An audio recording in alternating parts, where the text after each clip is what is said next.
पहली परत है शरीर। तो मंत्र का पहला प्रयोग शरीर से शुरू करना जरूरी, क्योंकि वहीं तुम हो, वहीं से इलाज शुरू होगा। अगर तुमने वो परत छोड़ के मंत्र का इलाज शुरू किया तो बीमारी तुम्हारे रह जाएगी, मिटेगी नहीं। कल नहीं परसों कच्चा फल हाथ आएगा। ध्यान रखना, यात्रा वहीं से शुरू की जा सकती है जहां तुम खड़े हो। कहीं और से यात्रा की वो सपना है। तुम अभी शरीर हो, तो अभी मंत्र को शरीर से ही शुरू करना होगा। विधि को समझ लो। पहले 10 मिनट शांत बैठ जाना। शांत बैठने के पहले, क्योंकि शांत बैठना आसान नहीं,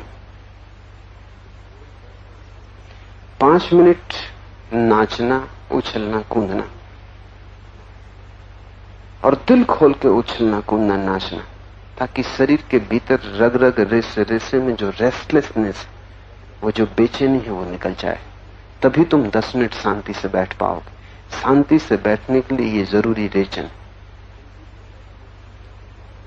10-5 मिनट जितना तुम्हें ठीक लगे, जितनी तुम्हारी बेचैनी हो, उस हिसाब से तुम नाचना, कूदना, डोलना, शरीर को सब तरफ से हिलाना, ताकि 10 मिनट शरीर हिलने की आकांक्षा ना करे, उसकी हिलने की तृप्ति कर देना। 10 मिनट शरीर को हिलाना, डुलाना, नाचना, कूदना, दौड़ना, फिर बैठ जाना, और फिर बैठ जाना बिल्कुल। फिर 10 मिनट अब शरीर ना हिले। आंख आधी खुली रखना, और उचित होगा कि प्रयोग खुले में मत करना, बंद में करना। छोटा कमरा हो, बंद हो, और बिल्कुल खाली हो, वहां कोई भी चीज ना हो। इसलिए मंदिर, मस्जिद या चर्च बहुत अच्छा है, जहां कुछ भी नहीं, कोई सामान नहीं। या घर में एक कोना साफ कर लेना जहां कुछ भी नहीं। वहां देवी देवताओं को भी मत रखना, वो भी उपद्रव। वहां बिल्कुल खाली कर देना। बस खालीपन ही एकमात्र परमात्मा है, बाकी सब चीजें मन का ही खेल। अब मन ऐसा पागल है कि अगर लोगों के पूजा ग्रह देखो तो उनका पागलपन पता चल जाए। कोई 100-50 देवी देवताओं को लटकाए हुए, जमाने भर के कैलेंडर काट काट के टांग लिए। जो भी देवी देवता जहां मिल जाता है, रद्दी में, अखबार में, उसको वो चिपका लेते। ये उनकी खोपड़ी का सबूत है। और इन सबके सामने जल्दी जल्दी सिर झुका के, पानी वगैरह छिड़क के, सबको तृप्त करके वो गए। इनमें से कोई भी एक नहीं तृप्त होता है। एक को तृप्त करने से सब भी तृप्त हो जाएं, सबको तृप्त करने से एक भी तृप्त नहीं होता। एक साधे सब सधे, और वो एक बाहर नहीं है, वो भीतर है। कमरे को बिल्कुल खाली रखना, जितना शून्य हो उतना अच्छा, क्योंकि इसी शून्य की भीतर तलाश है। ये कमरा तुम्हारे भीतर शून्य का प्रतीक हो, और छोटा हो क्योंकि मंत्र में उसका उपयोग है, और खाली हो उसका भी उपयोग है। आंख आधी खुली रखना, क्योंकि जब आंख पूरी खुली होती है तो तुम दरवाजे पर खड़े हो अपने मकान के, पीठ मकान की तरफ, मुंह संसार की तरफ। एकदम से पीठ ना मुड़ेगी, एकदम से परिवर्तन आसान नहीं। तुम सिर्फ आधी आंख खोलना, आधा संसार की तरफ बंद और आधा अपनी तरफ खुले। आधी आंख खुले होने का यही अर्थ है कि आधा संसार देख रहे हैं, आधा अपने को। यहीं से शुरू करना, और जल्दी की कोई आवश्यकता नहीं। आधी आंख जब खुली होती है तो तुम एक तंद्रा जैसी स्थिति अनुभव करोगे। तो अपनी नाक के शीर्ष भाग को देखते रहना, बस उतनी ही आंख खोलनी। एकाग्रता नहीं करनी है, शांत भाव से नाक का अगला हिस्सा दिखाई पड़ रहा है, नासाग्र दिखाई पड़ रहा है। तब ओम का पाठ जोर से शुरू करना, शरीर से, क्योंकि शरीर में तुम हो। तो जोर से ओम की ध्वनि करना कि दीवार के कमरों से टकरा के तुम पर गिरने लगे। इसलिए खाली जरूरी, खाली होगी तो प्रतिध्वनि होगी। जितनी प्रतिध्वनि हो उतनी लाभ की। इसलिए अगर तुम ईसाइयों का कैथेड्रल देखे हो तो वो मंत्र के लिए बनाया गया था। वहां कुछ भी बोलो तो ध्वनि 1000 हो के तुम्हारे ऊपर लौट आती। हिंदुओं ने मंदिर बनाया था अर्ध व्रत में, सिर्फ इसीलिए कि उसकी गुंबज में ध्वनि टकरा के वापस लौट आएगी। व्रताकार वस्तु से कोई भी ध्वनि बाहर नहीं जा सकती, भीतर लौट आती। वो मंत्र के लिए था। तो तुम बैठ जाना, जोर से ओंकार, ओम ओम, जितने जोर से कर सको, क्योंकि शरीर का उपयोग करना है। तुम्हारा पूरा शरीर निमज्जित हो जाए ओम में, ऐसा लगने लगे कि तुमने अपनी पूरी जीवन ऊर्जा ओम में लगा दी, कुछ बचाया नहीं। जैसे इसी पर जीवन मरण टिका है, इससे कम में मंत्र पूरा नहीं होता। ऐसे धीरे धीरे मुर्दे की तरह कहते रहो, आधे आधे, उससे हल ना होगा। समग्र भाव से, जैसे कि इसी पर निर्भर है कि अगर तुमने पूरी तरह ओम कहा तो ही तुम बचोगे, अन्यथा मर जाओगे। दांव पर लगा देना। जैसे सिंहनाद होने लगे, आधी आंख खुली आधी बंद, जोर से ओम का पाठ। और ध्यान रखना, जैसे कोई पत्थर फेंकता है शांत झील में, लहरें उठती हैं, चारों तरफ चली जाती। ऐसा जब तुम ओम कहोगे, तुमने एक पत्थर फेंका उस शांत शून्यता में कमरे की, चारों तरफ किरणें फैली, ध्वनि गई, टकराई, वापस लौटी। और तुम इतने जल्दी ओम कहना कि ओवरलैपिंग हो जाए, एक मंत्रोच्चार के ऊपर दूसरा मंत्रोच्चार हो जाए, ओम ओम ओम। दो ओम के बीच जगह मत छोड़ना, पसीना पसीना हो जाना, सारी ताकत लगा देना। थोड़े ही दिनों में तुम पाओगे कि पूरा कक्ष ओम से भर गया। तुम पाओगे कि पूरा कक्ष तुम्हें साथ दे रहा है, ध्वनि लौट रही। अगर तुम कोई गोल कक्ष खोज पाओ तो ज्यादा आसान होगा, अगर गुंबद वाला कक्ष खोज पाओ तो और भी आसान होगा।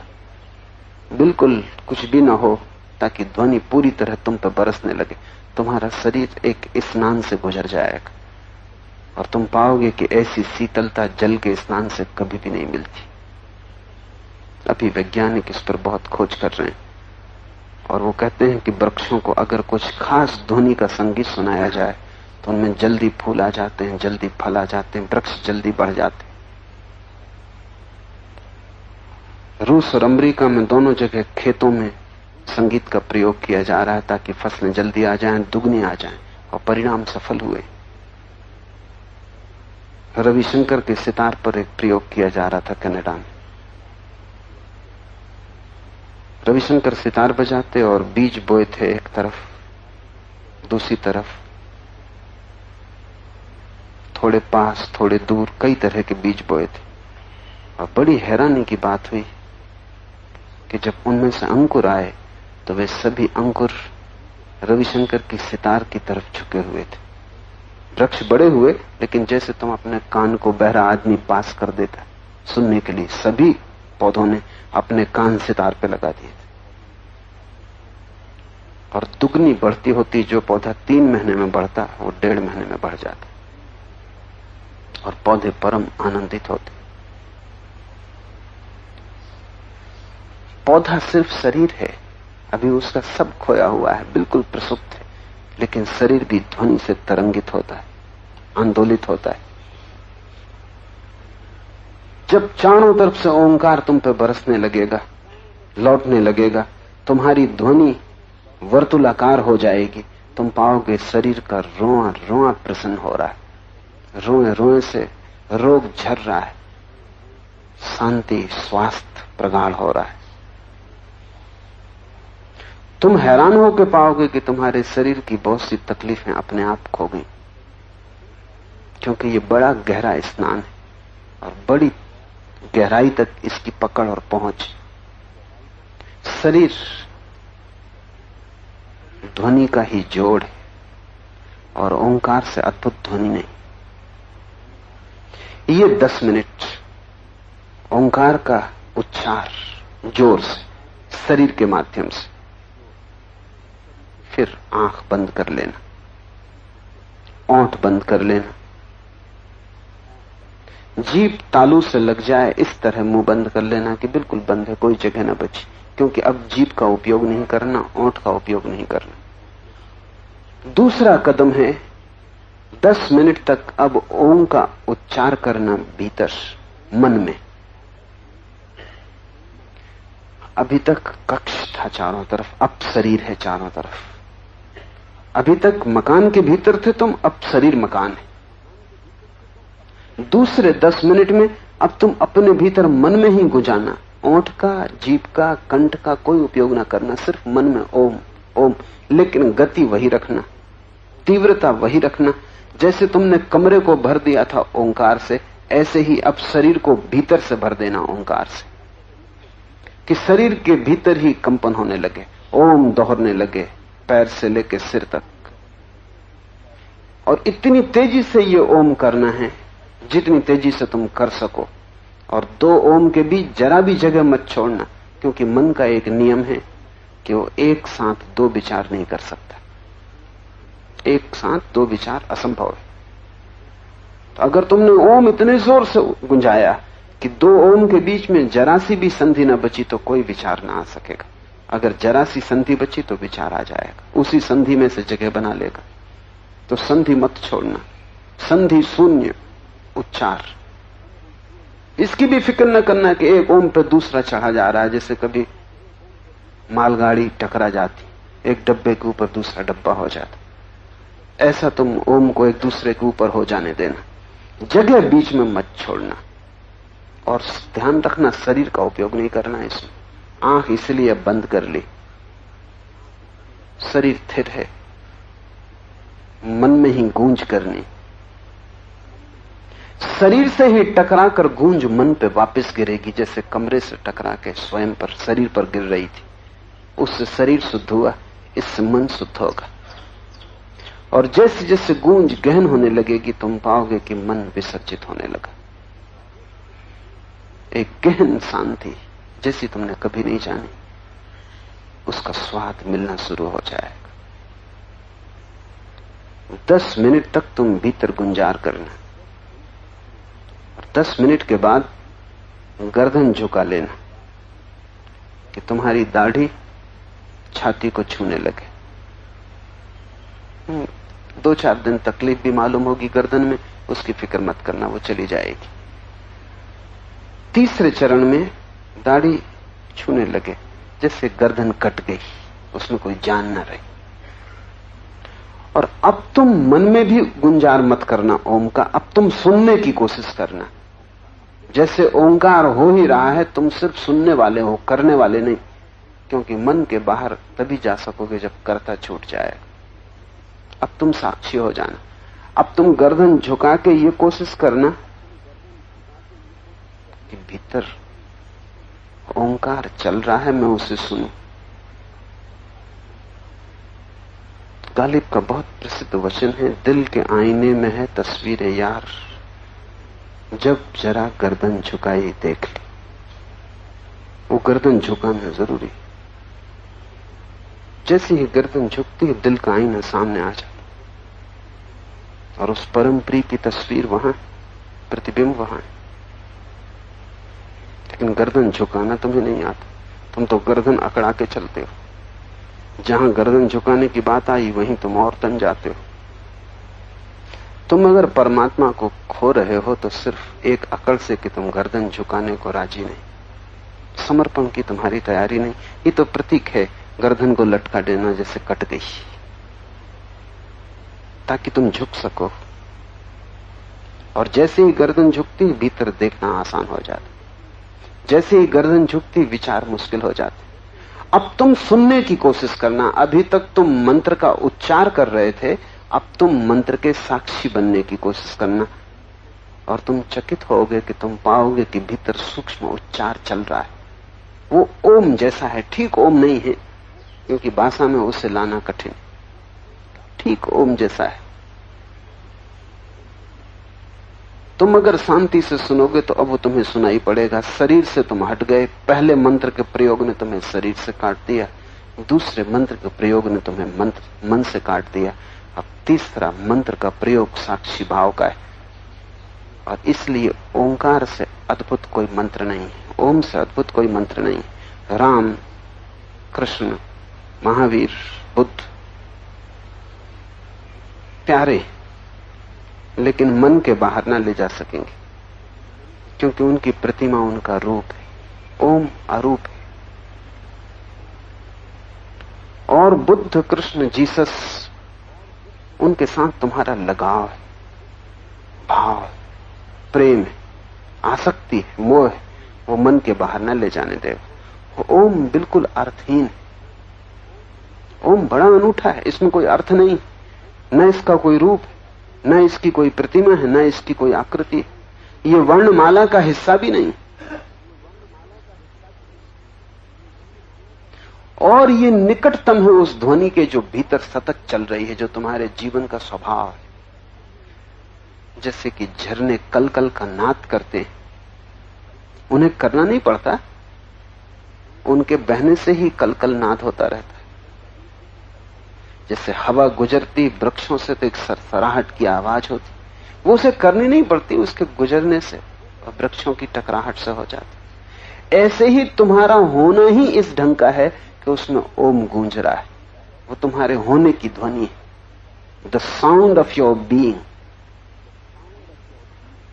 इसलिए ओम किसी धर्म की बपौती नहीं, वो न हिंदुओं का है, न जैनों का, न बौद्धों का, न मुसलमानों का, न ईसाइयों का। ओम अकेला मंत्र है जो गैर सांप्रदायिक है, बाकी सब मंत्र सांप्रदायिक है। ये तुम चकित होगे कि जैन भी ओम का उपयोग करते हैं, बौद्ध भी ओम का उपयोग करते हैं, ईसाई भी उपयोग करते हैं, मुसलमान भी। थोड़ा फर्क है, वो ओम की जगह अमीन का उपयोग करते हैं, वो ओम का ही रूपांतरण, वो ओम का ही भ्रष्ट रूप है। इस मुल्क से उन तक खबर पहुंचते पहुंचते ओम अमीन हो गए।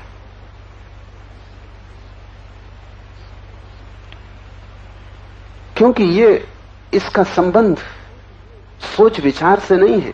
ये तो जो लोग भी निसोच में डूब गए उन्हें सुनाई पड़ा है। तो 2 चरण तो तुम मंत्र करोगे, तीसरे चरण में तुम मंत्र को सुनोगे, श्रावक बनोगे, साक्षी बनोगे। 2 तक करता रहोगे, क्योंकि शरीर और मन कर्तृत्व का हिस्सा है, और तीसरा चरण साक्षी भाव का है। तो तीसरे चरण में तुम सिर्फ सुनना, शरीर कटा, मन कटा, तब तुम बच गए, प्याज के छिलके अलग हुए, अब सिर्फ शुद्ध अस्तित्व बचा, वही शिवत्व है। और एक बार इसका स्वाद आ जाए तो फिर तुम जल्दी जल्दी जाने लगोगे, फिर स्वाद ही खींचने लगेगा, फिर स्वाद एक मैग्नेट बन जाता है, और जिसमें हमें स्वाद आता है उस तरफ हम सहज ही चले जाते हैं। कठिनाई तो वही होती जहां हमें स्वाद नहीं आता। तुम ध्यान लगाते हो, नहीं लगता, क्योंकि तुम्हें स्वाद नहीं आया। अभी पहला स्वाद आ जाए, उसके बाद कोई अड़चन न होगी, फिर तो मन वहां वहां अपने आप पहुंच जाता है। जरा समय मिला, आंख बंद की कि दिल के आईने में है तस्वीरें यार। जब बाजार में, दुकान में कहीं मौका मिला, जब जरा गर्दन झुकाई, देख ली, वो स्वाद एक दफा आ जाए, वही पहला कदम कठिन है। पहला कदम आधी मंजिल के बराबर है। एक दफा स्वाद आ जाए, फिर तो मन भौरे की तरह वहीं वहीं जाता है जहां रस है। मन की सहज वृत्ति है वहीं वहीं जाने की जहां रस है। तुम्हें रस नहीं आया अभी, इसलिए तुम ठोक पीट करते हो बहुत कि मन को धक्का दो, कि ध्यान लगाओ, ईश्वर का स्मरण करो, और वो कहता चलो बाजार, क्यों समय खराब कर रहे हो, इतनी देर में कुछ कमा ही लेते, और फिर ये बाद में कर लेना, जल्दी भी क्या है, जब समय हो तब कर लेना, अभी दुकान का समय है, दफ्तर का समय। मन तुम्हें वहां ले जाता है जहां उसने रस पाया है, उसका भी कोई कसूर नहीं। एक बार तुम्हें रस आ जाए भीतर का, तुम पाओगे मुश्किल हो जाता है बाहर आना। अभी भीतर जाना मुश्किल, तब बाहर आना मुश्किल हो जाता। सारिपुत्र था बुद्ध का शिष्य, वो इस परम मंत्र की अवस्था को उपलब्ध हुआ, उसने भीतर का महामंत्र सुन लिया। जिस दिन उसने भीतर का महामंत्र सुना, बुद्ध ने कहा अब तू जा और लोगों को शिक्षा दे। उसने कहा अब मेरा जाने का कहीं मन नहीं होता, बुद्ध ने कहा इसीलिए बेचता हूं, क्योंकि पहले तू बाहर पकड़ा हुआ था, वो भी बंधन था, अब कहीं तू भीतर न पकड़ जाए, वो भी बंधन है। जैसे बाहर से भीतर आने में कठिनाई थी, अब बाहर जाने में कठिनाई। परम सिद्ध तो वही है जिसकी कठिनाई खो गई। वो बाहर भीतर ऐसे आता जैसे हवा का झोंका आता जाता, न बाहर आने में कोई अड़चन है, न भीतर जाने में कोई अड़चन। बाहर बाहर नहीं है, अब भीतर भीतर नहीं है, दोनों एक हो गए। तुम अपने घर के बाहर जैसी सरलता से आ जाते हो, जैसी सरलता से भीतर चले जाते हो, ऐसे ही ये जीवन तुम्हारा घर है, इसके बाहर और भीतर आने में कठिनाई नहीं होनी चाहिए। तो कुछ हैं जो आसक्त हैं संसार से, फिर कुछ हैं जो आसक्त हो जाते हैं आत्मा से। दोनों आसक्त हैं और दोनों बंधन में परम मोक्ष फलित नहीं हुआ। ज्ञानी वही है जिसका अब कोई बंधन नहीं, न बाहर न भीतर, जिसका प्रवाह सहज।